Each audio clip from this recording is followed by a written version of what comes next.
ఒక సీనియర్ నాయకుడిగా మళ్ళీ రాష్ట్రాన్ని గట్టెక్కించడానికి, ఈ జాతిని కాపాడడానికి నేను మీ దగ్గరికి వచ్చాను. నన్ను ఆశీర్వదిస్తారా అని మిమ్మల్ని అడుగుతున్నా. గట్టిగా చప్పట్లు కూడా చెప్పండి, ఆశీర్వదిస్తామంటే. ఇక్కడికి వస్తే మాడుగుల ఏడో ఒక మంత్రి ఉన్నాడు, బూడిద,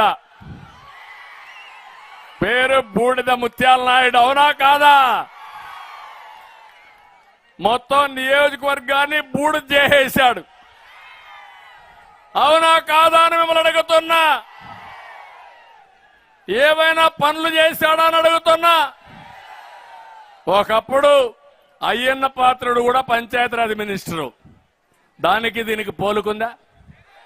పోలికుందా అని మిమ్మల్ని అడుగుతున్నా. ఇంకో పక్క జల్ జీవన్ మిషన్, నీటి కుళాయిల్లో 100 కోట్లు కొట్టేశాడు ఈ బూడిద.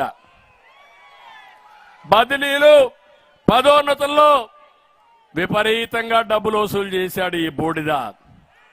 సొంత మనుషులు బినామీల కింద పెట్టుకొని కాంట్రాక్టర్లని ఒక్క ఊరికి కూడా రోడ్డు వేయకుండా మొత్తం రోడ్లు బూడిదైపోయినాయి. నడిచే పరిస్థితిలో ఉన్నారా మీరు? ఇలాంటి మంత్రి మీకు అవసరమా? ఇలాంటి ఎమ్మెల్యే మీకు అవసరమా? ఇంకో పక్క అనకాపల్లిలో ఒక ఆయన ఉన్నాడు, దోపిడీలో ఫుల్ స్పీడ్,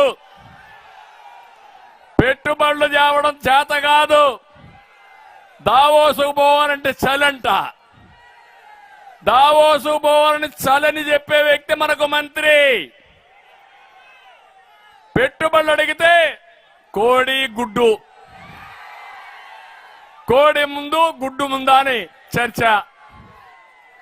కోడి గుడ్డు పెట్టాలి, గుడ్డు పొదగాలి, మళ్ళీ కోడవ్వాలి, అప్పుడే పెట్టుబడులు వస్తాయి. అవసరమా తమ్ముళ్ళు ఇలాంటి వాళ్ళు మీకు?